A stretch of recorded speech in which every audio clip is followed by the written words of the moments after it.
Welcome back, ladies and gentlemen, to The Dagger. I'm your co-host, Ramsey Mackin, joined, as always, by Rajan Rao.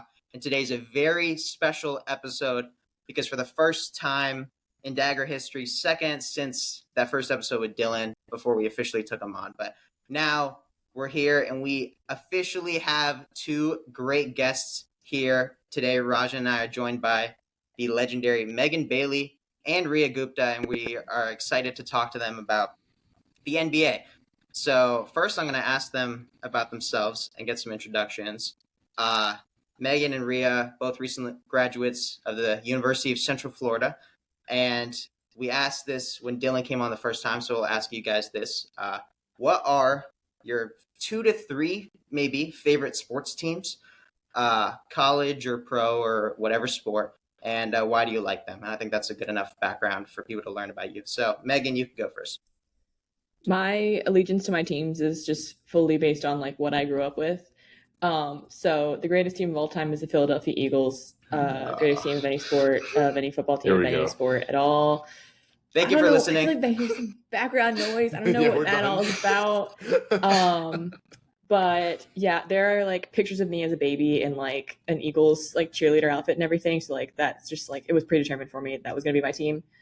And then also the Sixers for the same reason of like I'm from South Jersey. I'm gonna love all the Philly teams, and I've been trusting the process for like over a decade now. And then honorable mention also to UCF because that's probably a team that I've been to the most actual games for, like especially UCF football games. Not always the most successful, but boy, are they a fun time. So that's my three. Right. Okay, Ria? I would say immediately Miami Heat. That is my sports team. That is my like pride and joy. I love the Heat. I'm a big Miami sports girl, so we'll try to pay attention to everything else happening in Miami, but it's kind of hard football-wise with the Dolphins. So I just like watching football as a whole. NFL, when Megan and I were living together, I was an honorary Eagles fan. Yikes. But those words should never come out of someone's mouth. Why would you ever do that? Come on. But it's kind of fun being an obnoxious Eagles fan. Like it's I have really to give fun it to being her. an Eagles fan. And especially because they were like very successful in the last couple of years. So getting to watch their Super Bowl run, like it was kind of awesome. No, why would you do this to yourself? You can't be you can't be happy about being an obnoxious fan and then also be a bandwagon when they start winning, dude. That's like breaking the sports bandwagon when they started winning. Yes, it was because of Megan. You're a Heat fan. Oh, that's not the point. That's not the point. Okay. What do you want me to be like a diehard Dolphins fan? It's not like much is happening. Yeah. It's an inopportune time. Crowd goes mild. Yeah. Seriously, bad time. Yeah. So outside of that, I try to pay attention to a little bit of everything. A lot more, instead of teams, I would say a lot more like an individual player person. So I've been getting really into the WNBA recently. So big Asia Wilson girl, unrelated to the fact that she and Bam are married, but like, big fan of her as a player. And then a lot of tennis recently. So. Amazing. You should go to the Miami Open. When is that usually? I think in March. Not sure. Exciting. Rams, you going to ask me about me? People know way more than they want to know about you already. But this podcast is very intelligently designed to talk about everyone's teams here. We're going to start with Megan and discuss all the news that happened with the 76ers. Then we're going to talk with Ria about the Heat.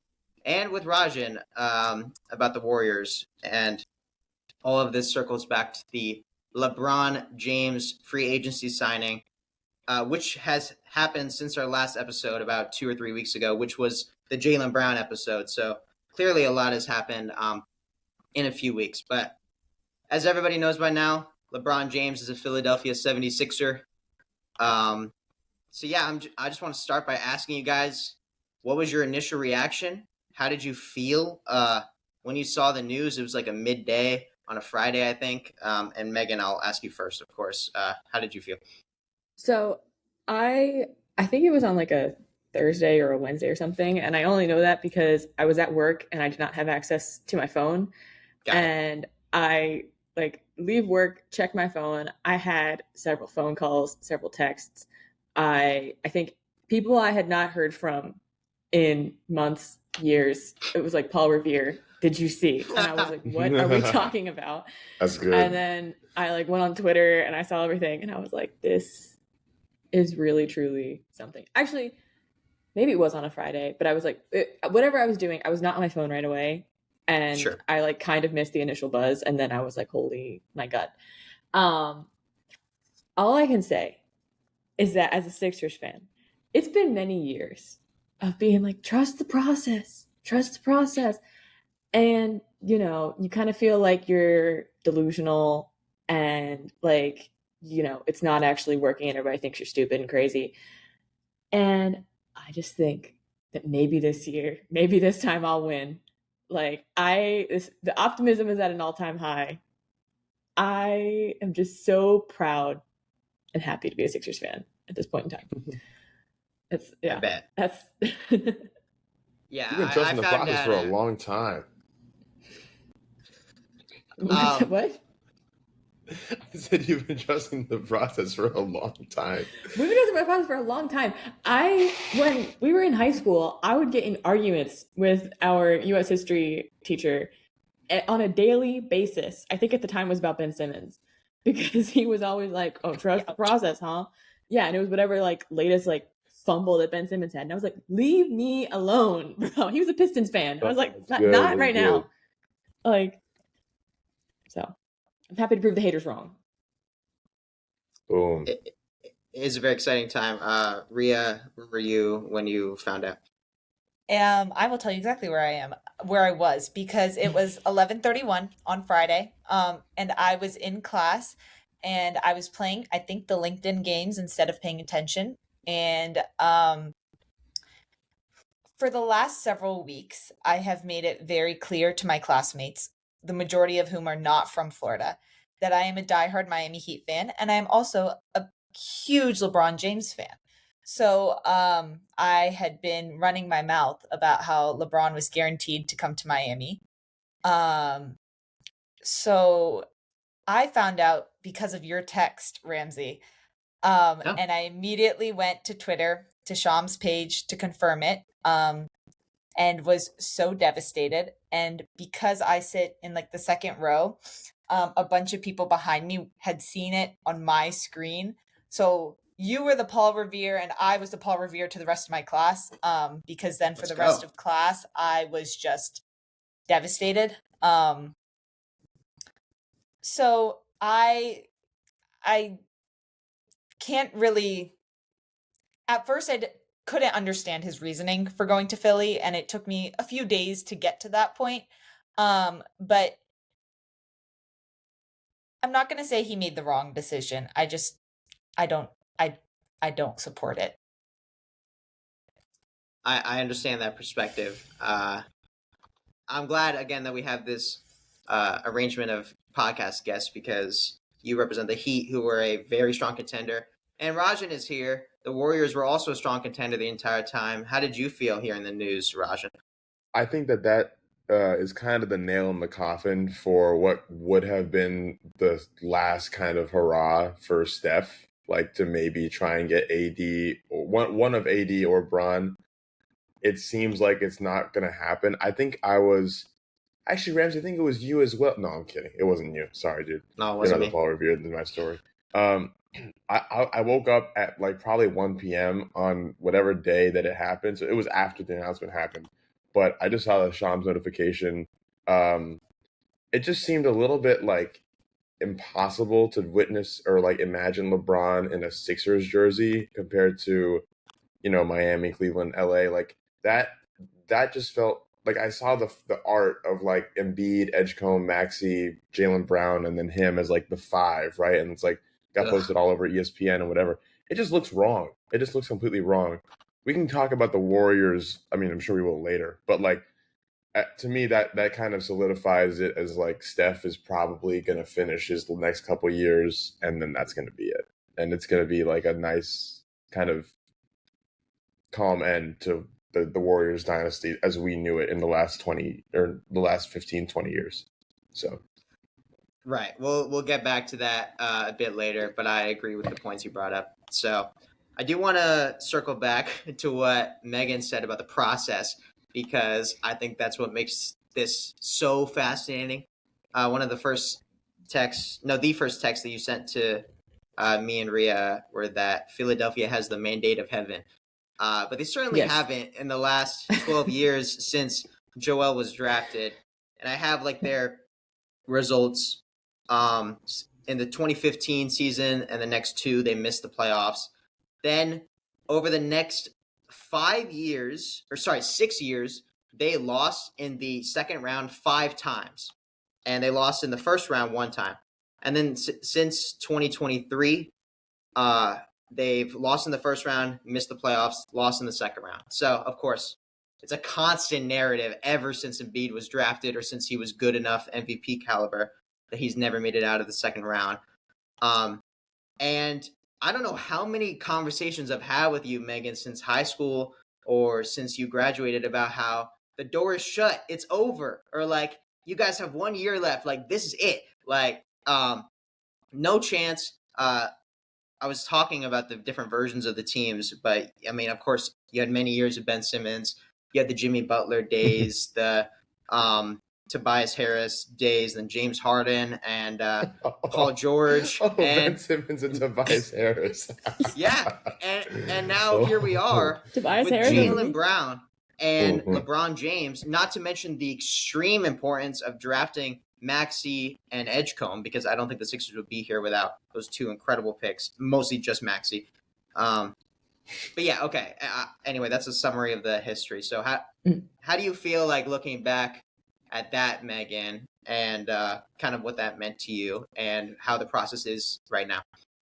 Oh, I would nice. say, I mean, I think that the thing that a lot of Philadelphia sports fans, and my research here is based on like my family basically, but I think for a lot of them, like the character is what comes with being a Philly fan. So you're like, it's not that I'm not a fan of them because my team is good. I'm a fan of them because I work hard and my team sucks and everybody hates us. And that's like part of the mythology of Philadelphia sports. And so I think for the longest time, like part of the trust the process thing was just that it's like nobody else believes in us. We're trust the process, whatever. Now, you keep that up for the grueling like decade that it's been. And I think in that time, I will even say I was beginning to lose a little bit of faith, especially like talking to you more recently about Embiid. I think I was also sort of on the train of like, I don't really think there's that many years left. Like the window is closing. Like you can't just have one player on your team that you're going to believe in for 30 years and be like, oh, eventually we're going to get somebody for him. Like eventually his like he's getting beat up year after year. He's getting all those crazy like facial fractures. Like this is somebody who's getting beaten down because they don't have anybody else in the team really that can support him, like more than 1 or 2 other players at a time.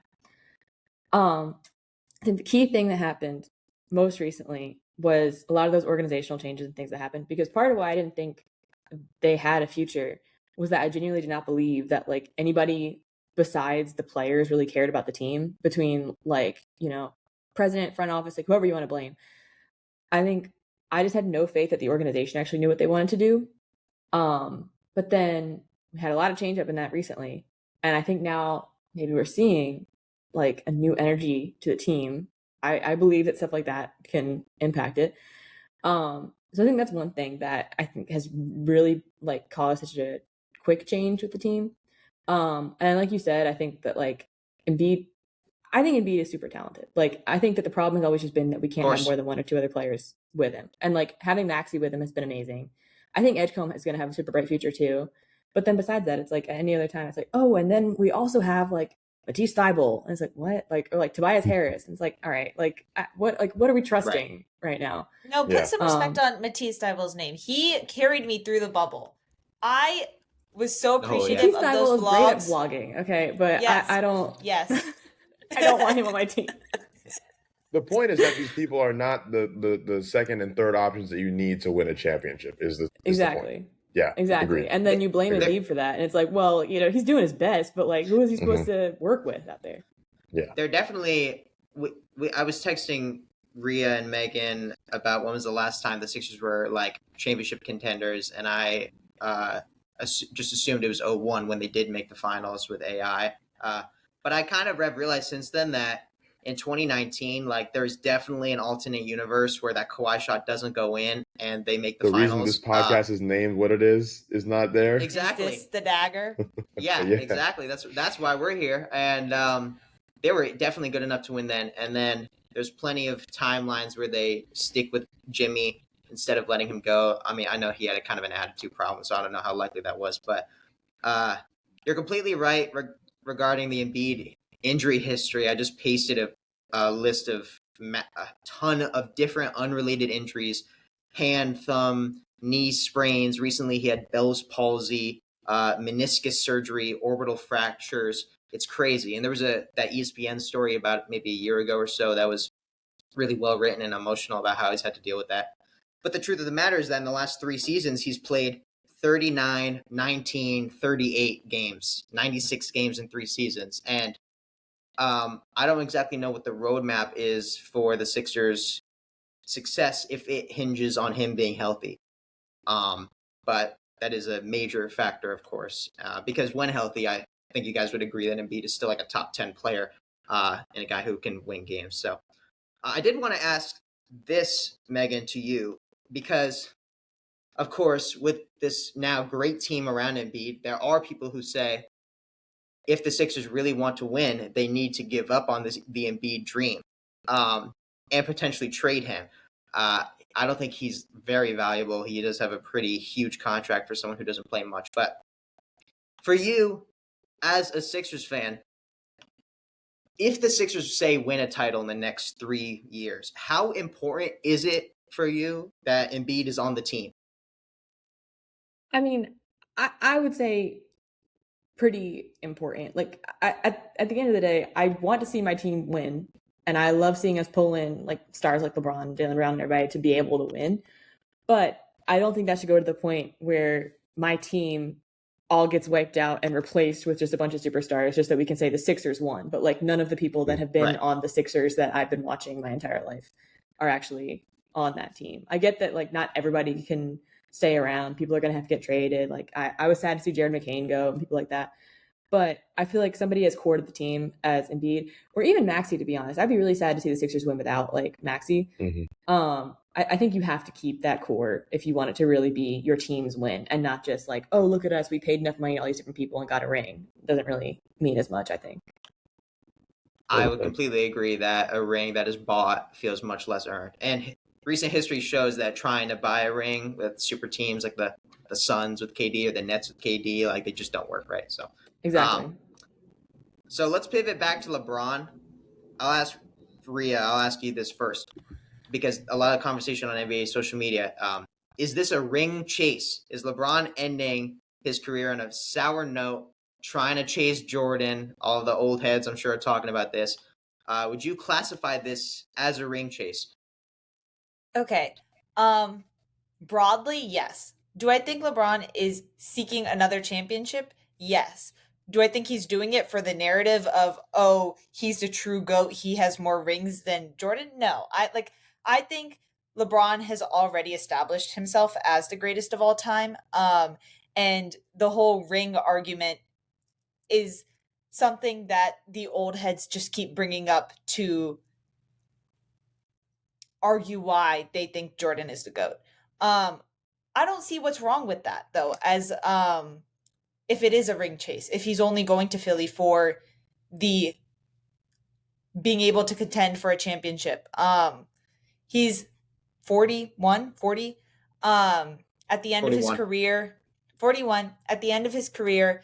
And he doesn't want to be sitting around ending his career on a maybe play-in team. And I don't see anything wrong with that necessarily. This to me is a very different decision than what Kevin Durant did in 2017. Extremely. Yeah, I agree. Do you agree with that, Rajan? Yeah, I was going to say, like, there's, like, anytime you hear an interview from any NBA player, NBA coach, NBA executive, all they talk about is how winning is, like, number one. You can actually apply that to any sport. And it doesn't matter, like, anything else. Like, they always are saying that winning is number one. So I don't really understand, to Ria's point, what the narrative is about, like, ring chasing being this, like, bad thing that's, like, that, like, dings you on, like, the moral ladder of, like, whether you can be the GOAT in a sport or not, or, like, even just respected in a sport or not. And then, like, you're expected to just stay in a team for 20 years and just, like, no matter what happens, if things don't change around the organization, you just stay there. That doesn't make any, like, Exactly. that doesn't make any sense. And you start, if you're playing sports from when you're like when you can start walking, like you're 5 years old and you already have a basketball in your hand, and all you've ever known is trying to win, why would that ever change when you have the opportunity to do it at the highest level? And it's also like it's not like there's these ring chasers that are also, like, just getting crazy contracts just to have the money. LeBron's on a vet minimum, and we all know that he is not a vet minimum level of player. He's doing it, like, I know we completely overuse this phrase, but he is truly doing it for the love of the game. So I cannot fault the dude for doing that. And I also, I just think it's a non-issue when bringing up the GOAT, like, argument. Like, if someone won 5 rings in an incredibly dominant fashion and they did it by going on 15 teams throughout their career, maybe that's a little bit excessive, but I don't really think that is as damaging to their legacy as people make it seem. I completely agree. I think all of us think that LeBron is the GOAT. You know, that's just you almost said Jordan though, dude. That's close. I did. That was really you bad. Heard that? I gotta cut that. Now, no, leave it in, dude. Leave it in. I think Ria's first point is the most important, in the sense that the goal of the NBA is to win championships. So the attitude of, like, that he would be better off joining a team that's not competitive is just ridiculous. The only option kind of would have been the Warriors, because the intention of that just would have been to have fun with Steph, and nobody would have expectations for them. And that's why that would have been lower stakes. But I definitely do not think this is a ring chase for multiple reasons. I would say, first of all, he could have retired. He is 41 years old. Literally anything that he does, the fact that he's even playing more minutes on a basketball court, is an impressive addition to his legacy. He cannot hurt it. The Sixers could finish 15th in the East this year, and his legacy wouldn't be hurt, in my opinion, because he's still playing basketball at a high level. Yeah, this is unprecedented. When he should be in a senior home, right? And it's really impressive. Now, I will add to that he chose a relatively difficult path when it came to the team that he selected, right? Because among the options, I'm sure that there were teams out there that could be suitors for him, like the Thunder, the Spurs, or the Knicks. Like, not that any of those teams would have wanted LeBron, but if he wanted to ring chase and he just wanted to win, he would have signed with one of them, right? But he chose the Sixers, which I think among the contenders of the Cavs, Heat, Warriors, probably the most complete team now with him added. But before adding him, they weren't one of those, like, 1A, like, championship level teams, even with Jaylen Brown.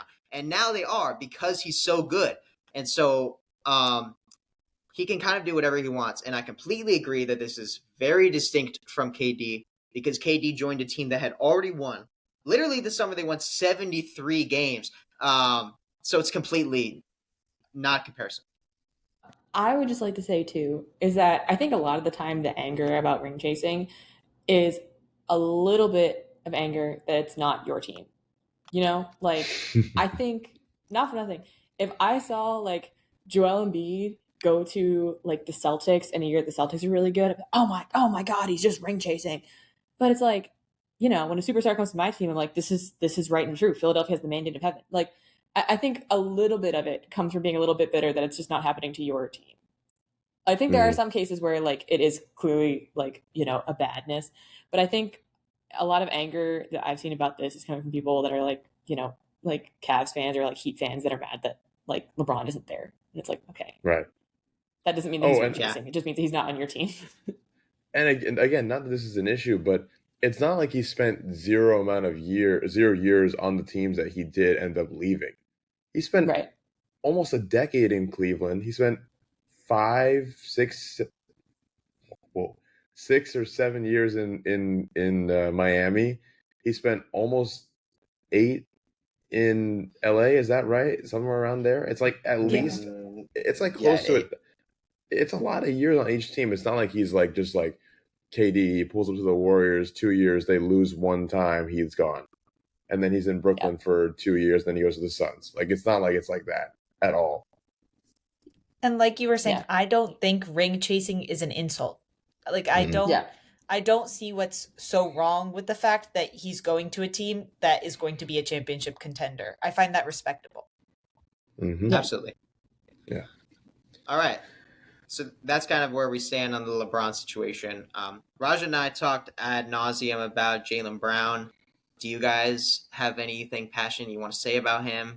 Megan, I don't know what your thoughts on Jaylen were when he was on my team since 2016, so for a decade, and now he's on yours. So how did you feel about that? I guess I'll ask that. And how do you feel about him now?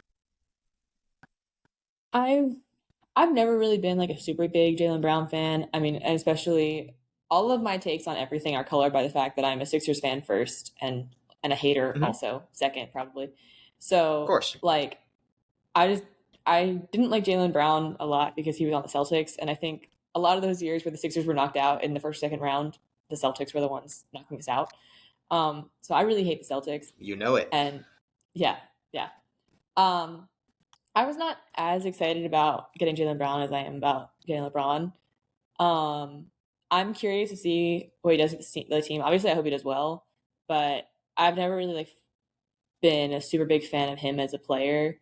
But if he can help my team win, then great. But yeah, I'm definitely a lot more excited about the LeBron thing. Okay, I understand. And Jaylen Brown, by all accounts, should be a better player than LeBron right now. But LeBron seems like that perfect cherry on top to bring it all together. So, Ria, I'm sure you were following the Jaylen trade rumors. So how'd you feel when he ended up in Philly? I was a little bit baffled by the Celtics decision to make that happen. Same here. Don't worry. Yes. Can't really see why y'all would do that. What's in it for you guys? But sure. I feel like there was some kind of trick. Yeah. No, genuinely. I think, okay, I hate the Celtics. But I did respect Jaylen Brown as a human being for a very long time. I think he's a fun player to watch. But in the last year or so, I feel like he's done a lot of talking bad about people, to his stream. Yeah. So behind their back, but to the rest of the internet. The chat. Yeah, literally. And so I find that I've been struggling liking him as much because of that reason. And I feel like a lot of what happened with the Celtics, why he ended up being traded, has to do with the fact that he was talking so much on stream, and it led to concerns about team chemistry and other stuff like that. And I think that's also my biggest concern with Philly and their team. I think their biggest weakness in my eyes is going to be team chemistry, because Jaylen Brown has been saying, or last summer was saying, not great things about Bronny. And I know LeBron's already addressed that, but I mean, LeBron is ride or die for his son. And I don't understand how he's just going to be chill about Jaylen Brown saying that last year. And I know he's coming into Philly with this, I'm going in with no ego. But it's really easy to say, oh, I'm going in with no ego, whatever the coach says is what I'm going to do. I'll whatever minutes I get, I'll take that. But it's another thing when you're being sidelined or the play isn't going the way that you want it to actually stick to having no ego. So I'm very intrigued to see how that part works in Philly, and also how LeBron and Jaylen Brown end up playing together, because he notoriously wasn't a part of Team USA in 2024. So yeah. So just that's certainly interesting. True. Which is interesting as well, because in the Rich Paul like whiteboard and planning for his teams, Jaylen Brown being on the Sixers was like a big plus. There have been news reports that was one of the reasons why LeBron came. So I wasn't sure about that either. I completely agree about the ego comment. Fortunately, if there's anyone in the NBA and potentially NBA history to corral a group of people with different egos, it probably is LeBron and Nick Nurse, who's an excellent coach with championship DNA. But yeah, I've seen some stats too about how this might be like a record for a team where compared to the previous season, if you look at each player's usage rate, the total, and now the required drop off for everybody, like Jaylen, who was the star of his team, Maxey, who was the star of his, VJ, who I think was like maybe 10th in minutes in the league because he was just playing so much. Now everybody has to buy into a smaller role, and Jaylen, as I already talked about this in the last podcast, but he loved this season so much because Tatum wasn't there and he got to be the star. And now there's going to be nights where he's like the fourth option, which is just ridiculous to think about. That's where I was going to go next, is like this starting five, which I'm sure will be the starting five provided that Embiid is healthy. How are Edgecombe and maybe Embiid and LeBron going to handle being the third, fifth, and fourth option so blatantly, because it has to be Jaylen Brown and Maxey at 1 and 2 in whatever order that is in, right? I feel like it has to be them just because they're they don't have an injury history. They're dynamic scorers. Yeah. They're multifaceted as players, right? But has LeBron ever been in this type of role before? Like, we know he can adapt and he can play point forward and all this stuff, but even in LA, he was playing second fiddle to an injured Luka. He was still the guy, like you said, Ramsey, with the high usage rate and kind of organizing the offense. I don't really know how the combination of a bunch of superstars who all expect and are ball dominant. I don't know how that's gonna work. And I saw a post about how for the first time in his career, Edgecombe specifically is gonna have to go from being the star on the team to the fifth option. Or maybe it was Draymond's podcast, and he was saying how people don't realize how big of a drop off that actually is. I don't know if you guys have any thoughts about whether that's gonna be a winning, combination of ingredients, for lack of a better word. I think that is definitely something that I am a bit worried about. But I think like Ramsey pointed out, I feel like they have the best infrastructure in place that they could to try to deal with that when you have such a solid coach like Nick Nurse. And I think hopefully with LeBron's age and experience comes an ability to kind of be able to get everybody in line and be able to build a good relationship environment with the team. But yeah, I think if there is something that makes them fall apart, I think it would be that they just can't figure out how to get everybody time. Right. I think the perfect version of this team where everyone buys into their roles, which is a major if, of course, is the best team in the NBA, and that's the best starting lineup. I agree, Rajan, with the starting lineup. I think that we will see LeBron playing point guard a lot. And then if that's the case, I'm kind of a proponent of that they should bring VJ off the bench and have Dean Wade start at the 4. I don't think they'll do that in the playoffs, but I just their bench to me right now. I'll read off their main 5 guys. It's LeBaron Philon, rookie, Anthony Simons, former Celtic, who I wanted back, and now he's going to be a great piece for them. KCP.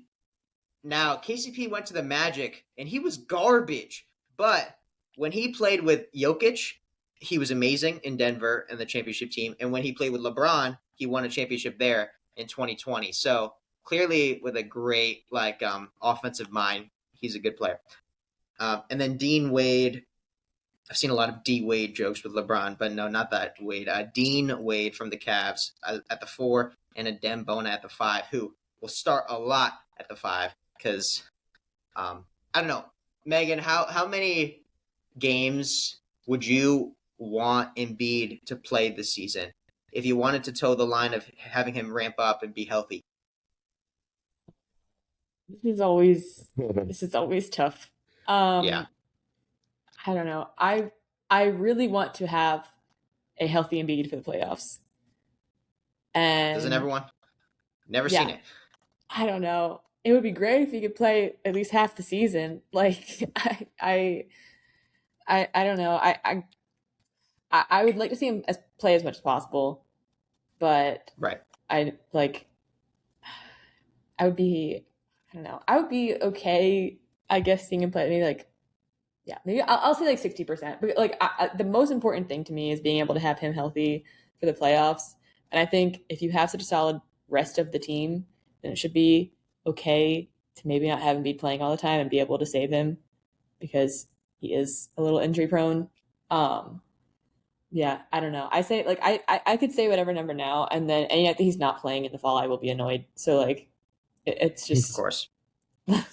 Yeah, I think the Sixers played their cards extremely well against the Celtics in this year's playoffs. I mean, we blew the 3-1 lead, right? And that's our fault. But the way that they carefully played and beat some games and benched him others, it was really well calculated. And then the Knicks series, I think they made a bad decision playing him game 1, which kind of incapacitated him. And I mean, you guys wouldn't have beat the Knicks, but preparing for the playoffs, if you can design these series and these lineups so that Embiid even only has to play 70% of playoff games, and you take risks by having him out, I could see the Sixers trading for a better backup center. As I said, right now it's Adem Bona and Ariel Hukporti. So I guess we'll see. Yeah, Ria, do you have any thoughts on the Sixers lineup and any strengths and weaknesses they might have? Not necessarily. I'm intrigued to see how it goes without Embiid on the court. You have so much star power. It's not a huge concern. But because who is their current backup 5? Probably Adem Bona, who did play a lot for them this past year. But okay, but he's new, right? He's what? This is his 3rd year in the NBA? Something like that, I think, yeah. Right. Okay, so just interesting to see how that plays out. I don't really have major thoughts on the rest of their lineup. I think LeBron can be anywhere. I think it'll be really awesome to see him at point guard again. But other than that, I'm intrigued to see how it all plays out. Certainly intriguing. All right. Well, I think that's it for the Sixers. After we talk about the Heat and Warriors, we're going to rank the East teams very quickly. So we'll go back to the Sixers and talk about our expectations. We're going to take a quick break and be right back. Welcome back. Now we're going to begin discussing the Miami Heat, of course, with Ria here. And so we talked about LeBron. One of the, of course, leading destinations for LeBron was a return to South Beach. And they even posted that video on YouTube, what they scheduled that thing. That really fooled me. I completely believed that was real. But yeah, I want you to tell me, actually, you already answered how you felt about him passing on Miami and your reaction. So you can. I do have a little bit more to say on that, though. Okay, you close your thoughts on that, and then you can jump right into how you feel about Giannis, because that's also big news. So okay, so with LeBron passing on the Heat, I think he would have been such a great fit here. He already knows Pat Riley. He knows Spo. He gets Heat culture. He's part of what was part of establishing that, 15 years ago. But with that, we hold people accountable here. That Heat culture doesn't allow people to slack off. It's not a chill or calm team to be in at the end of your career. And I know LeBron is not somebody he's not a James Harden. He's not going to slack off regardless. When he has a goal, he gets it done. But I think it's a rigorous team to come back to. It's a where you already have relationships established. And so I think that can be both a pro and a con, and part of why he didn't come. So definitely missing out on him here. Very sad about his choice. But I think our team is already really, really strong because earlier this summer, we were able to finally land our big whale. We got Giannis, and that was crazy. So exciting. I am a huge fan of the Heat front office, but the last 6 years have been very frustrating. And I can't lie, Pat Riley was not my favorite person for a couple of years. But given just on the Pat Riley front, given his career and all that he's done as a coach, as a GM or president of the Miami Heat organization, to have brought in Shaq, LeBron James, Chris Bosh, to have drafted Dwayne Wade, Bam Adebayo, got Jimmy Butler, and now Giannis. Just a really, really impressive resume, and I trust him very much as the president of our organization. I'm really excited to see where we go with Giannis. He is such a strong player. I was looking at his resume today. I forgot he was 2-time MVP and also Defensive Player of the Year. He has the championship. Like he's a phenomenal player to have, and I think he will be a great addition to the Miami Heat culture specifically. I think he's somebody who works hard, who doesn't shy away from accountability. So I'm excited to see the new direction of our team. You're really tiptoeing around the word Heat culture, which is one of my least favorite things in the world because of, well, I actually thought it was interesting. I talked about this with Rajan previously, that like the Bucks, Celtics, and Heat have kind of been in this love triangle in the playoffs for like, I don't know, 5-6 years. We've all played each other. And so then Giannis saying my 2 top destinations are the Heat and Celtics was so strange. And I really was convinced that he was coming to Boston, that was going to be the Jaylen trade. And so that him going to Miami, coupled with the disappointment of Paul George instead, made it also devastating. But I agree. You should absolutely be excited about Giannis, former MVP. It has been a little while since the peak of his powers, but he's still, of course, like top 3-4 player in the NBA, and he's extraordinarily good. But looking at this roster, there are certainly questions to be asked. The starting lineup is looking like right now, Davion Mitchell, who's been there now 2 or 3 years. I don't quite recall, but I like that guy a lot. Tim Hardaway Jr. just signed. I could see him coming off the bench because he's a 6th Man of the Year candidate in recent years. So you might have someone like Pele Larson or Drew Smith. I don't know if that ringed a bell to Rajan at all. I don't think he knows what I'm talking about. And then you got Andrew Wiggins, who Rajan doesn't know about, Giannis, and Bam, with Bobby Portis off the bench. So, yeah, I said this when the trade happened, that the team gutting their roster for Giannis, it was Hero, Jaime, Kel'el Ware, and one other player who I forget. Oh, Yakachonis, right.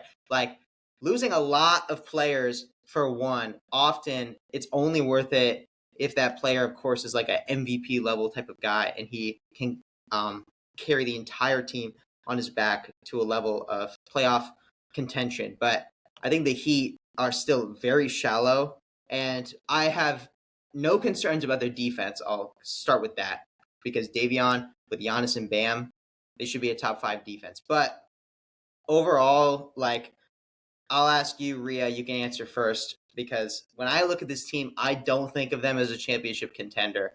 Do you think that? Do you think they're still a move away, or do you think that you're pretty set to compete?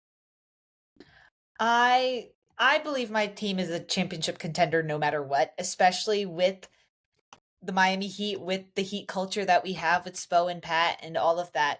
I think we need more shooting, obviously. You look at that starting lineup and defensive powerhouse, but where are you getting your points from outside of no the idea paint? So I would like us to acquire somebody who is good at the 3-point line, but I trust the Miami Heat in their ability to develop players and to find these random undrafted players. Oh my God. And that's our thing. That's our whole narrative. That's what we've been doing for the last 6 years. So I trust the team that we have, but I would like to see one more person just to get us some points on the board outside of the paint. Yeah, I talk to Adrian, our friend, about this all the time, but like Max Strus Caleb Martin and Gabe Vincent live in my nightmares all the time. But it's guys like that that make the Heat so lovable, I'm sure, for Heat fans and despised by other people. Rajan, when you've think about this team, do you think that they are good enough to compete just with Giannis? I mean, let's just be completely clear. Like, you're telling me now, you're telling me, you're telling me, like, in the East with Detroit, Indiana, New York, Cleveland, Philadelphia, all with overall better roster constructions in terms of a more complete. Did I say Celtics? The Celtics with a more complete Thanks, man. team that has power at every single level of the game, offensively speaking. I mean, we're definitely all in agreement. This is going to be, like you said, Ramsey, a top 5 defense. But do we really think that they could make a run just based off of that? The game has evolved so much. Like, just in the 3-pointers attempted from when the Warriors were 73-9 to now, it makes the Warriors look like not even like a major 3-point shooting team then. Like, the game has shifted that so much and shifted away from, like, paint, like Shaq style kind of bruisers. There's just no way you can call this team a contender, in my opinion, until they have some firepower, because otherwise, at least one of New York, Philly, Indiana, and Cleveland and Boston, like I said, those 5 are going to beat them in the second round, or maybe even the Eastern Conference Finals, but no further than that for me. Absolutely. But I'm sure with a focal point like Giannis and a coach like Spoelstra, the Heat will be able to get as much as they can out of their roster. Megan, do you have any additional thoughts on the team, maybe their ceiling and floor? Pretty much like the same as kind of what you guys have already said. I think that with the defense and everything, it definitely will be a fun team to watch for sure. Like, I'm really excited to see what they do. But like you guys have said, I mean, there are so many other like really exciting teams that seem more complete to me in the East that I feel like that's just kind of gonna eventually get in the way of the Heat. Right. All right. Yeah, I agree with you. I'd just like to point out that this was what everybody was saying. Well, not shooting wise, but like in 2020 and 2022 and 2023. And yet, so I'm rolling with that mindset. Of course, I would like to see some more shooting on our roster, but even with this, I think we can be a championship contender. I'm gonna. You guys should trade for a guy like Tyler Hero. I heard he's available. Well, Duncan Robinson might be coming back, so that would be great. I would love that. But yeah, we'll see. He'll be welcomed with open arms. All right, we'll talk about the Heat when we get back to the East. But let's shift gears and talk about the Warriors. Rajan here now. You already talked a little bit about LeBron passing on the Warriors, and you started to preview some of the topics we have. So I'm just gonna go through a little bit of recent Warriors history, Rajan, and then I want to ask you about your thoughts on the post KD Warriors, right? Because after the 2019 loss to the Raptors, you guys had a very poor season ending in 2020, and then in the 2020 draft, you had the second overall pick. And if you want to talk about the butterfly effect in alternate timelines, in this draft, which was extremely difficult for NBA teams to preview players, do workouts, have interviews, because it was all on Zoom, and they were like working out with masks in like small, isolated gyms. They chose James Wiseman, who had barely played in college, but was a great upside pick, and people couldn't really fault them for it at the time. But I should say, very high on their draft board was Tyrese Halliburton, who would end up falling all the way to 12th. Similarly, LaMelo was picked a pick after, and Denny Avdia was picked 9th. So there's a scenario, and the best comparison I've seen by far is the Spurs dynasty in the late 90s and early 2000s, all the way to 2011, them picking Kawhi, and that opening the floodgates to then winning in 2014 and competing against the Heatles, right? So, like, that could have been exactly what the Warriors had in store. And then with the 7th overall pick in 2021, you guys picked Jonathan Kuminga, And there's another alternate timeline where the next pick, the Magic take Franz Wagner. And the Warriors could have him. They could also have Alperen Şengün. I'm benefiting a lot from the looking at it retrospectively. But all this to say, despite all of that, the Warriors somehow won in 2022, which I know you care deeply about. But since then, of course, they've been trying to navigate these two timelines, keeping Steph happy while trying to stay afloat. And in the last 4 years, it's been lost in the second round, play-in loss in the second round, and then this year, play-in loss. So, yeah, Rajan, how have you felt about the Warriors as of recently? And I know obviously you don't consider the Steph years a disappointment, but have you been disappointed with the team since the most recent championship?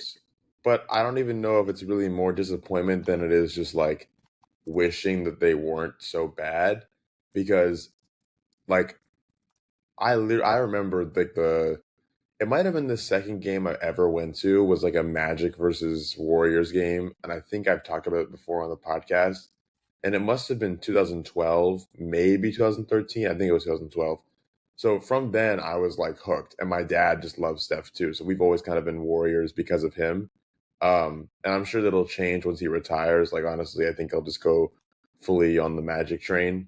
But it's hard to say disappointed because, like, growing up from, like, when I started following basketball seriously was the year after that game, so 2013. Growing up and watching championships be won, like, NBA Finals always being a huge deal because Steph was playing. Like, I had, like, a KD t-shirt jersey for a long time, a Warriors socks, like those Nike like elite socks that had like the blue and yellow ones.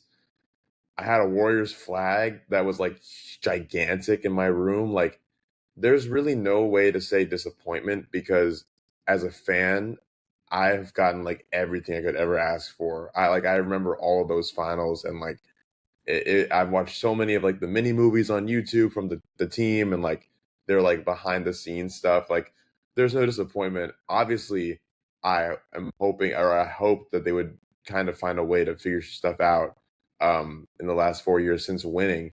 But I think, again, I've mentioned it earlier, the LeBron trade or signing, not happening, basically all but guarantees that Steph is going to have like a quiet end to his career, because I don't see them going to make any large moves for someone that realistically has maybe 3 years left. I don't see Steph going into his 40s the way LeBron has. Like, I think that he's kind of already on the way out, for lack of a better word. And not like in like he needs to stop playing, he's injured, he has anything wrong with him. I think he's just kind of probably done. And, we're talking about it now because the LeBron trade happened, or LeBron signing could have happened. And so everyone's like, oh, maybe he'll go to the Warriors and like there'll be like a miracle run with him and Steph, and it'll be like the two buddies who never played together but like always, respected each other. But it's like the Warriors have been notoriously mid for the past 4 years, like you said, Ramsey. So I don't think that there's going to be any, future with Steph on the team. I think it's time to hit the rebuild button. I'm sure Draymond will retire at the same time Steph does. Maybe he'll play a year somewhere else. I couldn't really see him doing that, but yeah, I'm not disappointed at all. I think like really in the span of 8 years, right? Or 8 years, the Warriors won 4 championships. That's ridiculous as a team. And to do it with, kind of different rosters each time. Like, obviously the KD back-to-back years, those rosters are almost identical. But, like, you won a championship with Andrew Wiggins? Like, what? That's crazy. Yeah. That's ridiculous. Jordan Poole. The Warriors might be, like, the last NBA dynasty for the foreseeable future because of how team construction is so limited. And, of course, the Thunder and Spurs are, like, very favorably set up. But everybody knows about the 8 different teams in 8 years. I was about to say, all we bring up on this podcast is about how there's not been a dynasty since or like a consistent winner since the Cavs and Warriors going back and forth. So right, yeah, exactly. definitely not disappointed. Very grateful to be a Warriors fan for when I was a Warriors fan. So I know that you're not optimistic about this Warriors season because if I read the starting lineup, it's Steph Curry, Draymond Green. Read it. Okay, read it. Steph Curry, Draymond Green. That's exciting. Kristaps Porzingis. Okay. Gui or Guy Santos. He's decent. Yeah, he's pretty good. He'd be a great bench guy. He'd be a fantastic bench guy. Brandon Pajimski. I know you love him. Come on. I got mine in right now. Look at my pods. His AirPods. Off the bench, one of my favorite players ever, Al Horford, of course, plus Yaxel Lendenborg, D'Anthony Mellon. Okay, I don't have to go much further. The Warriors, I think, will probably be like the 13th or 12th seed in the West. It's just not looking bright. And so I want to ask you again, Rajan, because you talked about that this is the end of Steph's career. He's 38. I actually can see him playing a few more years. I think that he's still a top 10 player. I don't think he necessarily wants to do that as much as LeBron clearly does. He will probably play 2 more seasons until he's 43. But how important is it to you? I asked this question about Embiid. I asked a different question, but I'll ask you, how important is it to you that Curry retires a Warrior? And would you be okay with him, say, finishing his contract and leaving in free agency like LeBron did, or requesting a trade to go compete and have a little bit of fun? And if you're okay with it, do you even think Curry's the type of guy to do it? That's a 2-part question. Yeah, I think that's the most important question is no, I don't care. Obviously it would be really, I think Steph being in a different jersey would probably be one of the most, not only shocking, but the worst, the weirdest feeling. Yeah, I completely agree. That would just be complete. That'd be like if Tim Duncan went to a different team towards the end of his career. Right. Definitely that wouldn't happen. And I think it's also because Steph definitely is more of the chill, stay loyal to the team no matter whatever happens type of guy. It seems like, obviously, none of us know the dude. None of us know any of the people that we're talking about, so we really can't say. But from what we've observed as fans of the game, there's no way Steph is going to go chase a ring. And if he does, good for him, but I don't see it happening. And I also, that'd be a fun podcast episode to talk about, where we could see Steph Curry going if he were to join a team. Oh, Steph to worry. Miami. I have 4 teams listed right here. Can I read them to you? Read them to me. Number before one. Before you do that, let me just tell you, as soon as LeBron went to the Sixers, my entire Twitter, For You page, Steph in a Heat jersey, for days. Yeah. So that would be the best fit for trying to contend, for sure. That would be ideal. So, Miami, because I did have them on the list, and they are highly rumored. I don't think it would happen this year, but say the Heat are a play-in team, it's a kind of disappointing, and they're okay, we need a major switch up. Curry, I don't know if he would then decline a player option I think that he has. Then he elects to go to Miami, and that I don't have to explain that. Obviously, Ria, you would be incredibly excited about that fit. That would be amazing. Perfect addition to Miami. I'll give you 3 more teams. The Spurs in a trade involving De'Aaron Fox. Now, I think that's just straight up ridiculous. Because Curry cares too much about his legacy to join the Spurs as they are right now. But it is really fun. I don't know if you guys have any thoughts on that, or I can just move past it. The poor Warriors, man. That's brutal. Yeah, that's the brutal part. And Steve Kerr's going to have to coach him. Yeah, exactly. Okay, now I promise that I didn't add this to the list myself. Nope. Just stop right now. Mute yourself right now. What's the 4th option? What's the 4th option? We don't need to talk about the 3rd. Hear me out. Nope. It's May 2028, Eastern Conference Finals. LeBron James and Jaylen Brown versus Steph Curry and Jason Tatum. Megan, who says no? That is absolute cinema. First of all, why are you acting like you didn't make this list? Is this not a list that you wrote up? And you're like, I didn't put this on. This is what my assistant got. There's no magician's assistant behind the curtain. Yeah, amalgamation of different sources. And oh no, here you go. Let me just say, here we go. I like Peyton Pritchard and Derek White, but oh my god, like Steph Curry in a Celtics jersey. Oh my Curry god. would not do that. Like, Bro, Wait, you it just looks fantasizing in it South feels Bay right now, unethical. Ramsey? Yeah, they're just thinking about it. You know, Ria, you might have said a month ago that LeBron wouldn't go to the Sixers, and here we are. We were talking about how weird that jersey looks. History moves quickly. I know, it's really unfortunate. I can't believe, like, LeBron might retire in a Sixers jersey. Like, it's Very so well. unfortunate. I have the poster of LeBron in my room still. And, he's it's a picture of LeBron, like, in many different phases of his career. And the one of him at, like, end of his career is him in a Lakers jersey. And now to think that there is a version of LeBron after that in a Sixers jersey.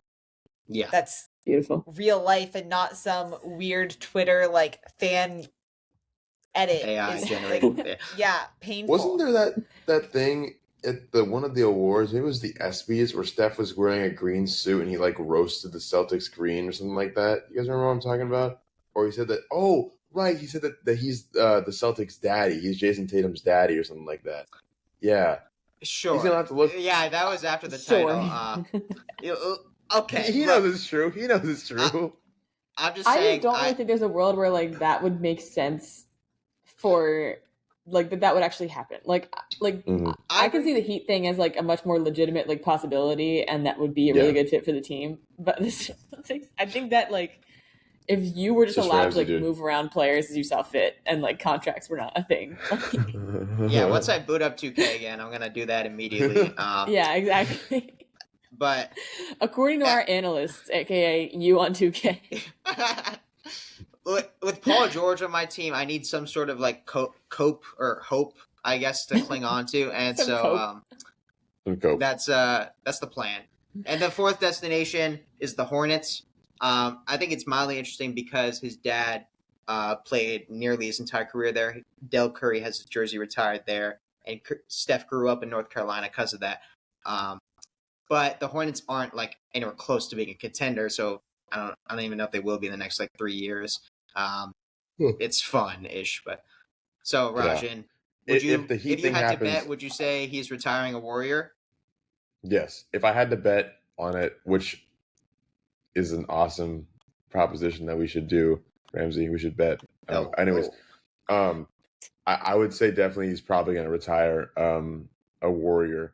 But if he were to go somewhere else, I think Miami is definitely like number one, has to be number one, easily. It's just too good of a fit. There are going to be a lot of good guards in the NBA that we say the exact same thing about because the Heat, I think, will kind of need that for a little while. So, all right. Yeah. So let's move on to our second to last segment. We're now going to, if you guys go back to the Google Doc, I have on the second page every East team, and we're going to put them into 5 tiers of just how good they are and how you guys feel about them for this season. So this is how I phrased it. Championship contender, could win the East, strong playoff team, but you don't feel great about their chances to actually make it out of the conference, fringe playoff team or play-in, that's essentially that bucket, and then just praying to the lottery, like you don't really have any hopes for them. And I just listed them by division, and so I'll just read out a name, and I'll see what we agree. So let's start with the Knicks. Okay, we all agree that this is a contender, right? Obviously, right? Megan looks so disappointed to say that, but come on. I don't like New York. Yeah. I really liked watching their run this year, and it was a very dominant run. But for some reason, the whole time I was watching it, I was like, oh, this is just like a chance thing that it's happening. So to say that the Knicks are, after being the defending champion, a championship contender still feels wrong, but objectively it makes sense. I agree. The only way they're getting worse is that they lost Mitchell Robinson to my Celtics. But other than that, I think this team will be stronger. It is hard to go back-to-back in today's NBA, not because of the reasons I laid out before, but also because with a team full of players with no championships, everyone is much more motivated to buy into a system and a scheme and play a smaller role. But this year, is it possible we see guys like OG and McHale do that a little less? Maybe. at the same time, this Knicks team chemistry is so fun and like such an abnormality that if any team could do it, they definitely could. Yeah.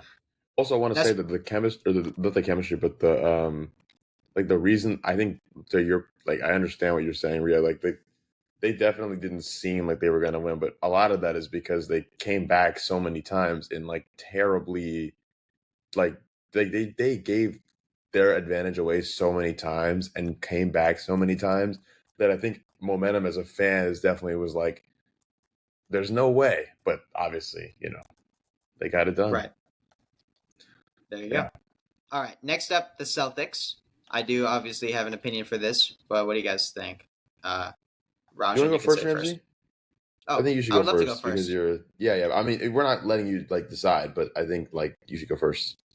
The Celtics right now are not a top of the cream of the crop championship contender, but they can win the East, in my opinion. I think that they're in the second tier. Do you guys think that they're in the third tier? Because I think honestly closer to that. I was going to say, yeah, I think a strong playoff team, but I don't necessarily know that they could win the East. When you look at like, Okay. I also think strong playoff team. I mean, yes, you have Jason Tatum back, but a less strong team than what they have been in the past. So yeah. I don't think people are realizing just how close the Celtics will be this year to the last season. Like we're essentially replacing Jaylen Brown with Jason Tatum, and we're adding Paul George. Do we lose anybody else important? I don't really think so. And how Mitchell far did Robinson. you make it in the playoffs this season? Yeah, I also feel like adding Paul George is a pretty big minus. Got told. Hey, we won 50-something games. We were the 2 seed, and then we didn't win the count. Did you win when it really mattered? Do you want to answer my question, maybe? 3-1. 3-1. Does that number ring? Does these numbers mean anything? 3 and a 1. I'm saying you're a strong playoff contender or strong playoff team. Beat your ass. Yeah, we're not saying that they're like praying to the lottery or even they're as a fringe playoff team. They're definitely a strong playoff team.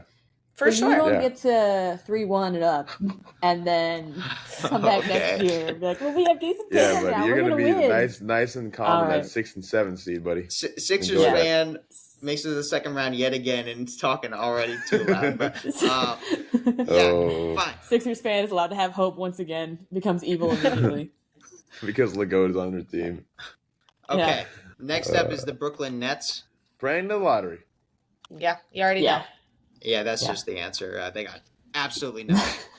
The best thing about their team is their backcourt of Mikhail Brown and Yegor Demon.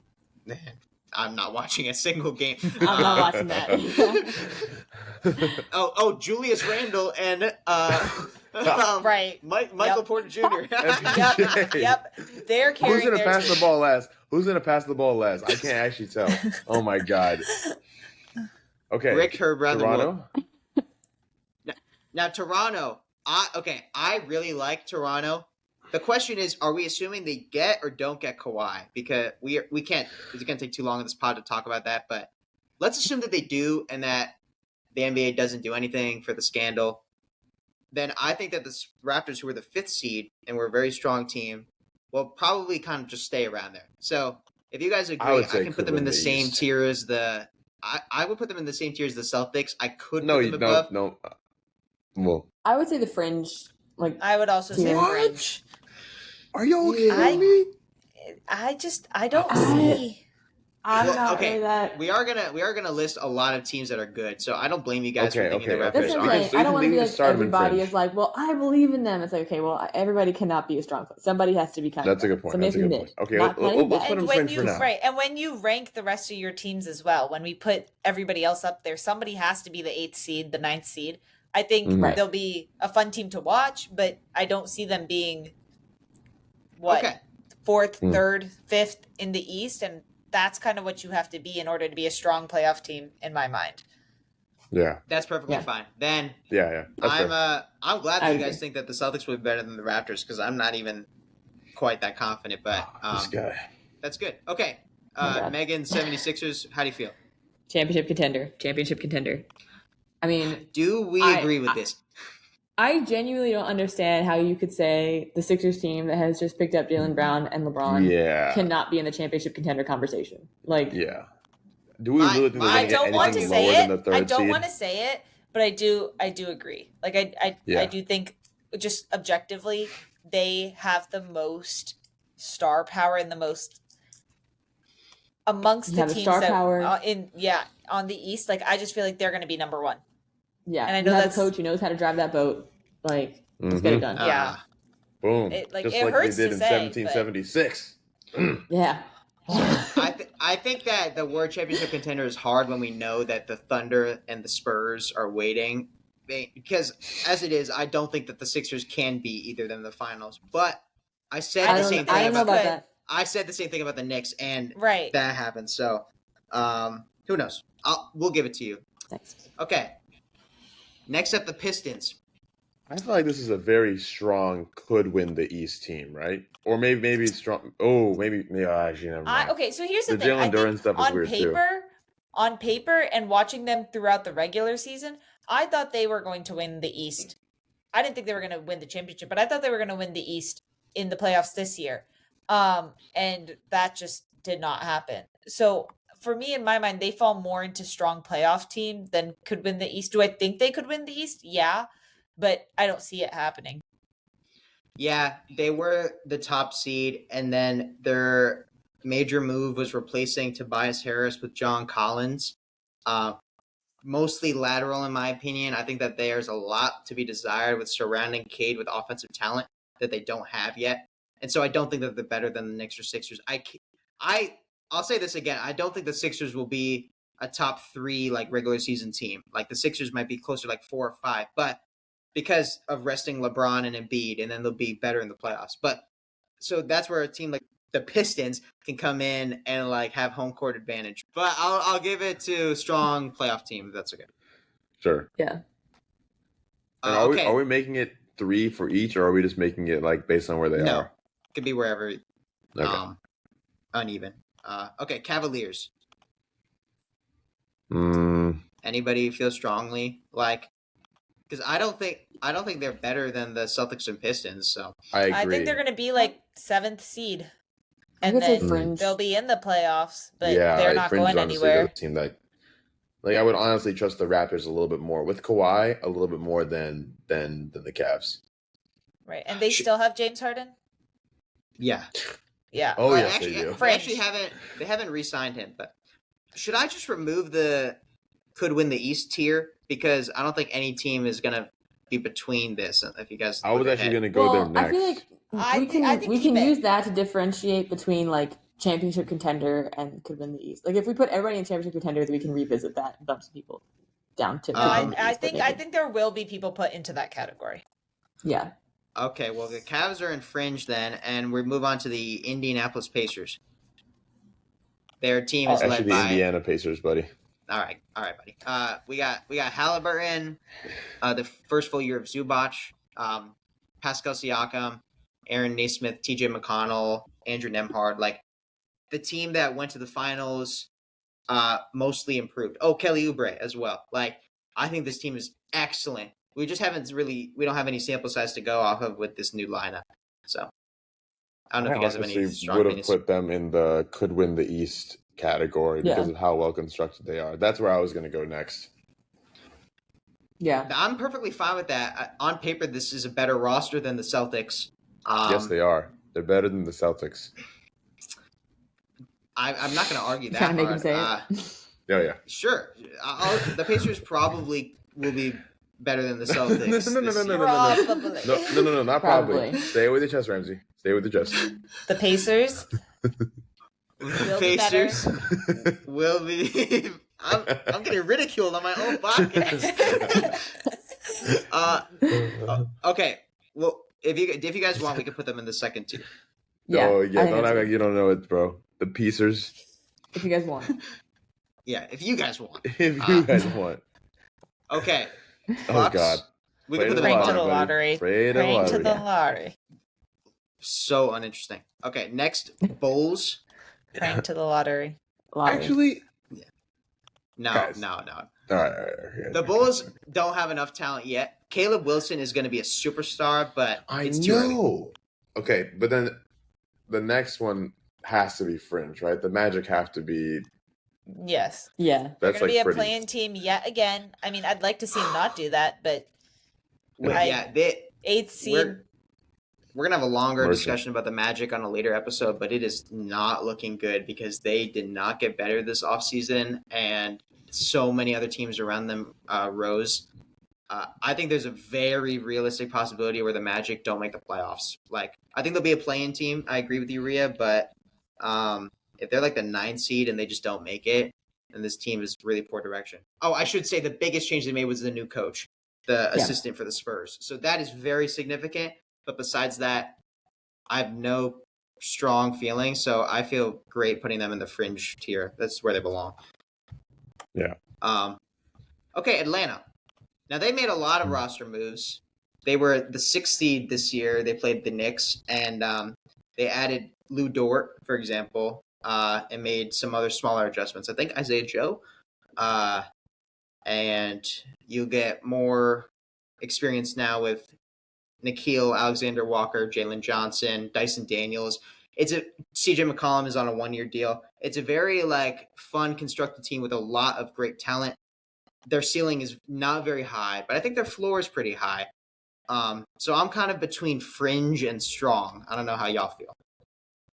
I was going to say fringe, but above the Magic fringe. You know what I mean? Okay. I don't know. I feel like there is a case for strong. I mean, yeah, that's perfectly fine too. I don't think we would consider them good with the East team. In my mind, they fall into fringe.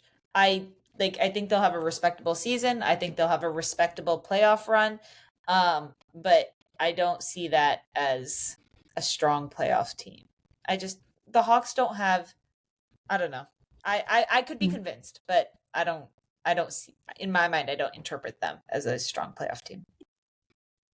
Okay. Yeah, I guess, I could go either way on it, I'm fine with fringe.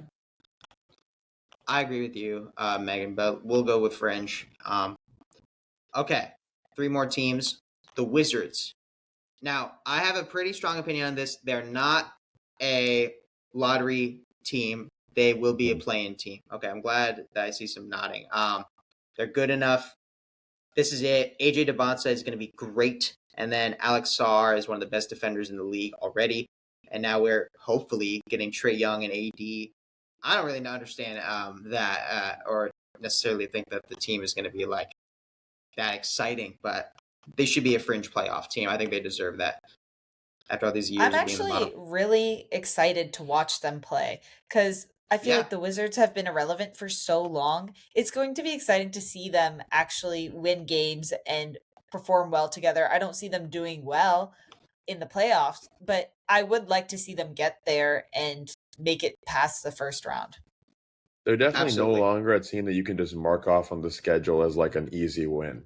Definitely not. No, you cannot. And in fact, the same can be said for a lot of these bottom feeders because of the way the lottery has changed, where now you're discouraged from being a really bottom team. It's better. You get better lottery odds if you're ranked 4th through 10th in the NBA, 4th through 10th from the bottom. So there will be games where the Nets, Bucks, and Bulls are trying to be competitive. But the Wizards should be good enough to make a name for themselves. So we got the Hornets next, who definitely would have been fringe or maybe strong, but then they traded away LaMelo. And so now where does that put them?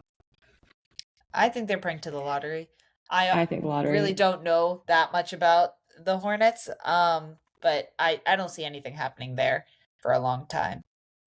Yeah, Rajan and I, we know that we've talked about how they were one of the best teams in the NBA since the All-Star break and since January, but losing LaMelo I think is going to matter a lot. And the additions of Naz Reid and Grayson Allen and Royce O'Neal, I'm not that excited about the team. It's going to be kind of another experiment for them. So I think they'll probably be the best of these teams, though. I will say I am very excited to see the Timberwolves play. I won't absolutely. I could talk about that for forever, but I think having both Anthony Edwards and LaMelo on a team together, Minnesota has to watch out as a city, but also just entertainment. Like very entertaining basketball. Yeah. And last but not least, I did leave them for the end. The Miami Heat, and I definitely have an opinion on this, but I'll let you guys say whatever you think. Wait, can I just tell you what Ramsey's opinion is going to be? That they're below the Celtics in the strong playoff team category. I'm considering between strong and fringe. That's my opinion. Oh, Jesus Christ. I know Ria wants to put them in the second tier, but I don't know. I don't think they're good enough. What do you think, Megan? I would lean, if I was going to put them like between two tiers, I would be between strong and could win the East, just because Agree. I do think the Heat are like a kind of dangerous team that even when you're like, oh, their roster isn't the most solid, like you can't count them out. And also like their roster is not bad. They are missing Their roster like is one bad. Piece or whatever. After like 7 You players. cannot say that, Ramsey. That's like some Stephen That A. is the Smith Celtics takes, bro. like That's fanning terrible. you talking. Yeah, that It's that is not. I know bias, okay? Like I cannot provide you a honest take about the Celtics. It's just not something I can do. Like and like I hate the Heat, but I hate the Heat because like the Heat are dangerous and like the Heat can sometimes stand in the way of the Sixers. So like, and also in the same way that Ria became a little bit of an Eagles fan, like I couldn't live with Ria for that long and not have like a little bit of sparkle in my eye for the Heat. Yes, thank you. And like I do think when you talk about the Heat culture and everything, like I Sixers and Heat stranger things have buddy happened. buddy. Stranger things have happened. Hey, listen, I got Ria a Jimmy Butler plushie guy one time. He's okay, right there. He's right there. He's watching over this podcast right now. Wow. There's an alliance here. There's common ground. I knew there was some bad energy happening. Okay, where do you want to put the Heat, Ria? I think could win the East. Realistically, I don't see us winning the whole thing this year without like somebody serious. And I think in my heart, I would love to say we're a championship contender, but I think we need one or two more pieces to really solidify ourselves in that tier. So I feel confident that we could win the East. I feel confident about our ability as a team to like the Heat aren't like second round exit team. We either don't even try, like we either are playing and immediately exit in the playoffs or make it way farther than anybody ever anticipates. So I really think a solid could win the East.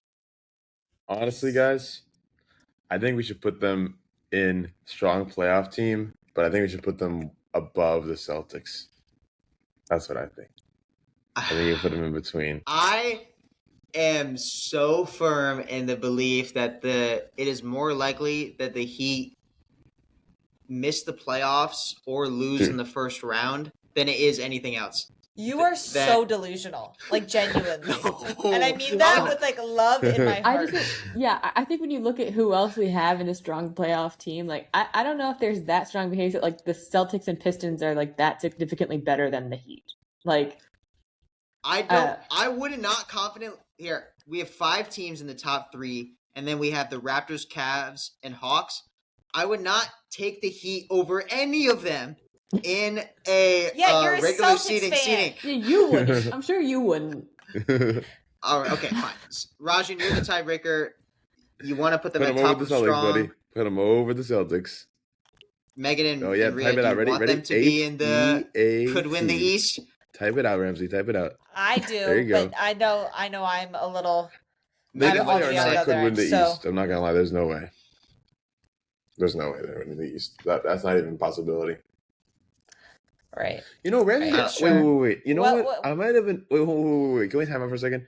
I think I've actually been trying to piss Ramsey off the whole time. The more I think about it, I think he's actually right. Thank you. Like No. The dagger. What was the point? Can I explain? Let me explain. It's not even like the regular season. I'm sure that they'll go on a tear at some point and just go crazy. But strong playoff team definitionally has to mean at least getting to the second round, and that's like confident, and probably to the conference finals. I can't see them getting there. I see that happening. I don't I like with Giannis, I don't see us being a first round exit. I don't see us being a second round exit. I think we But you are think the like Celtics are going to get less far than that? historically, yeah. I do see but like objectively with this team, with Jason Tatum coming off of an injury, with losing Jaylen Brown, with I don't see them making it. I don't think the Celtics team is like some short thing that should automatically be taken for granted above the Heat. Like pushing Paul George ain't gonna do. I don't know. Right. I'm not a sports bettor, so I'm not actually putting any money on this. But I am. That's not true. I would love to put some wager on the Celtics having a better postseason result than the Heat this year. I am so confident in that. Like, I don't think that this Heat team is better than those Bucks teams with Dame and Giannis, who flamed out in the first round year after year because they were way too shallow. Like, what's better about this team is the defensive infrastructure and Spoelstra. But we've seen time and time again in the NBA that like 11 player deep rosters is how you succeed with the Thunder, the Spurs, the Pacers, the Knicks in the playoffs kind of lean towards like a 9-10 man. But like I don't like the Heat enough, and I think that there's going to be too many minutes played for Giannis that could lead to more injuries. I'm just so afraid of them. When if I were to compare them to like the Raptors, who have a very complete top to bottom team, no one player is better than Bam. No one player is better than Giannis. I would take Scotty over Bam, but whatever. And then sure, but like, sorry, I'm like getting sidetracked. But all I'm saying is that I don't feel great about the Heat. Scotty over Bam? Are you serious? Diabolical. I'm extremely. I was going to defend you for a little bit. What are you talking about? I'm extremely serious. I'm not even going to argue with you because I can't. Go get I just don't even understand why. Yeah. Yeah, bro. Russell Wilson is better than Tom Brady, bro. Yeah, exactly. Yeah. Right. You will see. You will see. I'm gonna clip this. No. All right.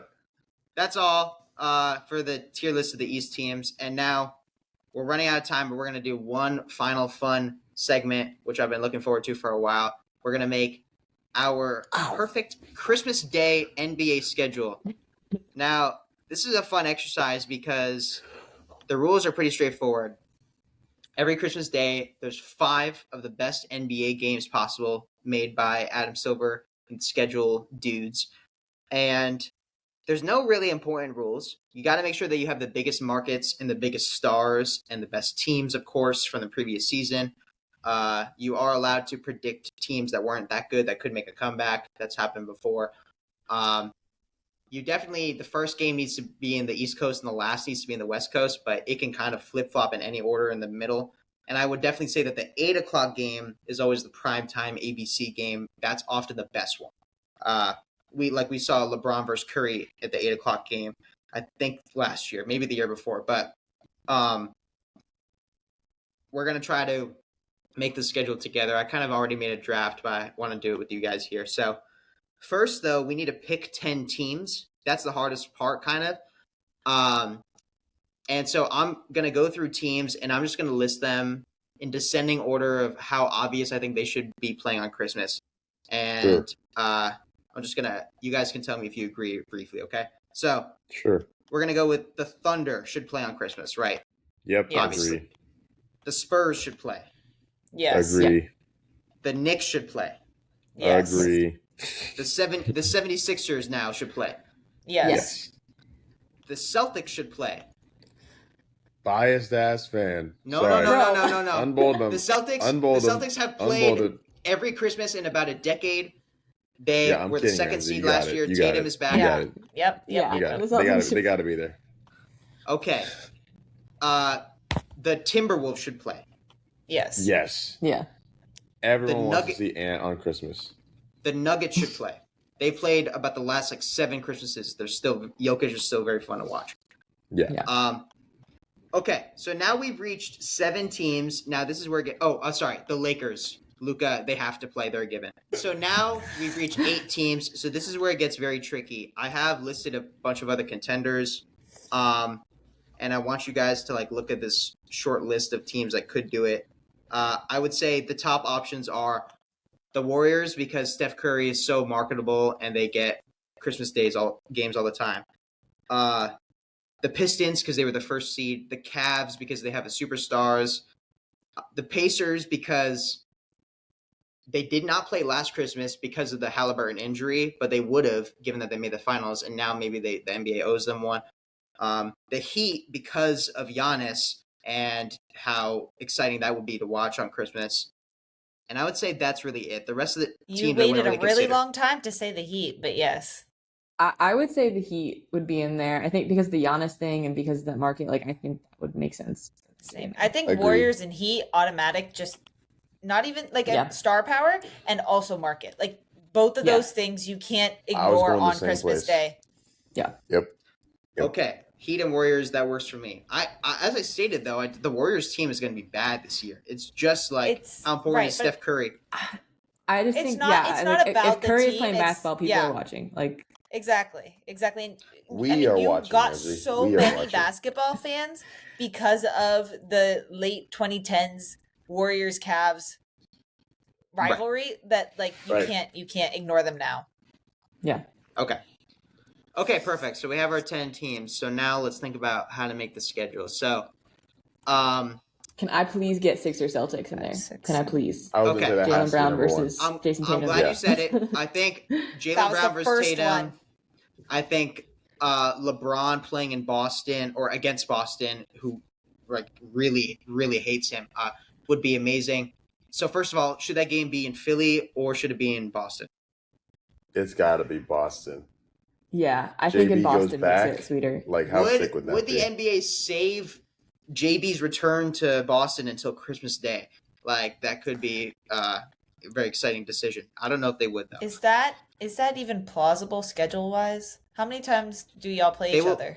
They'll play four times, so it's fine to play 3 times after Christmas. They could do that. Okay, so if that's the case, is that the primetime main event? Yes. I don't know about that. Because LeBron James, first of all, always going to be closer to primetime, and then also JB going back home. I hate both of those teams, and that was immediately the first matchup I came up with, the first game that had to happen on Christmas Day. I guess the only one that I was thinking could be also 8 p.m. would be a rematch of Spurs Thunder. I think that could get really, really fun. Right. But good point. LeBron. Or the Knicks, I would say. The biggest market in the NBA, and they won the title. For the last decade or so, since 2021, the Knicks have played the noon game. I'm sure you guys know that they always host at noon. But with them having won the finals, it's very plausible for the NBA to say you guys deserve the 8 p.m. slot, and we'll give the 12 p.m. slot to a different East team. I think the Sixers Celtics is too good to be at noon, though. That's why. Yeah. Same. Okay, so I'm going to put it at 8 p.m. for now, but that's fine. Look, we'll go back. Okay, so I'm going to say right off the bat, the 10:30 game has to be between 2 Pacific Time West teams. It always is. So the obvious answer is just Nuggets Wolves. Should we do that, or should it be have the Warriors in there? That's another option. Warriors or Lakers maybe. I was thinking either Warriors Lakers or I think we can go with that, but I think Thunder Spurs is a more enticing rematch than Spurs Knicks personally, and we can do that later. Agree. Completely agree. Okay, if that's the case, then who did the Knicks play? The Heat. The Heat. Why? Because Cat versus Giannis? That'd be so sick. Dude. That's not a thing. That's just not a thing. Right, but it doesn't have to be. I think having 2 powerhouse teams, the defending champs, and then the biggest news, well, I consider the biggest news second biggest news of summer 26. I think it would be a really fun matchup to watch. And if you're saying that would be a noon game, Knicks Heat at noon, I feel like that makes sense. That's calm, yeah. Yeah. Right. My only issue is that that this Knicks, that's a little too disrespectful to the Knicks because I hate the Heat so much. I think that they'll destroy the Heat. They play them on Christmas, and so that's why why not let them play the Spurs? The Spurs is the only other team I would feel strongly about having them play. But Heat Knicks does make a lot of sense schedule-wise, and would draw a lot of attention. Giannis has done well historically in MSG, so there's good reasons for it. I really, really want to see Spurs Thunder on Christmas Day. That would be awesome. And that so really because we did see that this year, is that a reason to not have it again? Give it to me again. And it was awesome. Yeah, like I loved it. That was the best part of the playoffs this year. Like the championship was fun, sure, or like the finals were fun, sure, but like Western Conference Finals were peak. Yeah. To me, Spurs Thunder is what I could see taking the 8 p.m. slot over Sixers Celtics. Like if there was going to be a different one there. Should it be? That's why I had initially led with that, but I think that the JB return could be just too good. If that's the game that he returns to Boston, then I think that has to be 8 p.m. I was also gonna say, as an alternate thing, if you wanted it to be Spurs Knicks at 12 or at maybe like at 5 as like the as the rematch game. I thought Thunder Timberwolves might be fun as a like second option, just because like the whole allure to the Thunder is that they're all young, they're so cohesive, and then same thing the Timberwolves. I'm just really excited about Anthony Edwards and LaMelo together. So I had in my draft Nuggets Thunder, but that was a draft I made before the LeBron trade, and so everything had to be shifted to the Sixers because you have Jokic for Shea, and people would love that too. So okay, so let's make a decision though. What about Nuggets versus Heat? Could that work? You know, it's a pretty old now rematch. that we have Giannis, but like still, I think it's stale. Yeah. All right, that's fair. Okay, so we got to make a decision. So, who should the Knicks play? What are your final votes? The Heat. The Heat. The Heat. Okay, then we're gonna have Heat Knicks at noon. Okay. That's pretty good. MSG. Now, okay, 2:30. Since we have 6 West teams and 4 East teams, it's very common practice for well, I guess I've already used all East teams, so 2:30 is very typically like a game on the West Coast that they play like around noon their time. That's perfectly fine. So, do you want this game to like involve, say, the Timberwolves? Or we could do Warriors Lakers. Unless you want that Lakers. Yeah, that might be better off being the late game. I was going to say that might be the last one. Okay. Yeah. We could do a mix. Like, I like, for example, Lakers versus Timberwolves. They played in the playoffs this year, if I remember correctly, and have a tiny bit of bad blood. Then that would open up the opportunity for Nuggets Warriors. I don't know if you guys don't really care. Any strong opinions? Yeah, they're all stale to me at this point. Like, I'm not as enticed. Particular. I think for sure, for me, the 5 p.m. has to be Spurs Thunder if we've gone with 76ers Celtics then. So then by default. Okay, so Thunder Spurs, and given that the last year's game was in OKC, this year's game can be in San Antonio because they also made the finals, right? Cool. That's probably the best game of the day. Okay, and then do you want to just default to Warriors Lakers at night? Yeah. I think that makes the most sense. Yeah. Okay. Do you have a preference on which city? Ooh. They both have hosted so many, so it's like let's keep Steph at home. Home. I was gonna say the same because He's got presents to unwrap. Still, the Warriors, they might not be a good team, but they still are a more fun team than what this Lakers is right now. And especially when they're at home, they actually have a chance to win with the crowd seriously helping out. And then Nuggets Timberwolves, should that game be in Denver or Minneapolis? Ooh. Like, both of them have really good crowds. Yeah. I agree. Minnesota has hosted games before, but not terribly often. And now with a brand new team, LaMelo could be fun. So I think Minnesota is what I was fun to see them at home. Yeah. Down. Super down, dudes. Super And gnarly. there's our Christmas schedule. I'll read it out. Boom. Starting at noon, we have Heat at Knicks, then Nuggets at Timberwolves, then Thunder at Spurs, then 76ers at Celtics in the prime time, and that's what everybody wants to see. Same with Thunder, Spurs, and then Lakers, Warriors. I would say if this isn't completely right, the other main prediction I would make is Spurs Knicks rematch, but this avenue I think is very realistic. So yeah, you guys agree? You like it? Yes. Sure. I think so. And no matter what, we're gonna see a 76ers Celtics game. I'm like almost positive that would be too for good sure. to not do. So I would definitely bet money that opening day with the Knicks ring ceremony will be Sixers Knicks. Like that would be incredible. It would be an MSG, and that would make the NBA the most money. But it's primetime Celtics Sixers game. Every game should be on national television. So, all right.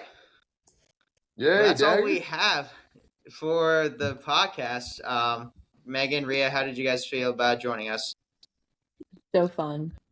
Yes, I had a great time. Thank you so much for having me. This Yeah. is No Thanks for problem. having us. a lot of rage bait for sure, but still very Yeah, fun. I know. That's all this you podcast can is. tell me it gets old working with this dude every single week. Well, not every single week. A lot of Very frequently. delusion. Yeah. Yeah. That's I- okay. I wouldn't agree with He- that. Maybe He's from better some in parties. I'm sure you football than he wouldn't. is here. Yeah, You yeah, know. yeah. Yeah, we loved having you guys. I'm sure we'd love to have you guys again sometime, maybe in a year or like later, deep into the NBA season for some opinions. Yeah, after the Sixers whoop the Celtics in the second round. Or Yeah. the Eagles don't make the playoffs. I mean, who knows? Bro, the Oh. Eagles are going. Oh my god, another Super Bowl is coming. I was on I saw Oh, TikTok okay, today. Nick that's a Sirianni little giving some much, speech, dude. The and I was Rams are getting gonna all beat fired up. everybody. I was like, Okay, all right. Get him back given this year. All right, let's What's wrap that? it up. Yeah. Let's wrap it up. Well, thank you everybody for listening. Make sure to follow us on Instagram and Twitter, and listen on X. Spotify and YouTube. I'm sure you are. Thank you. Smash that like button. Absolutely. Thank you to our guests. Thank you to Rajan. Yeah, we'll see you next time. Thanks, everybody. Goodbye.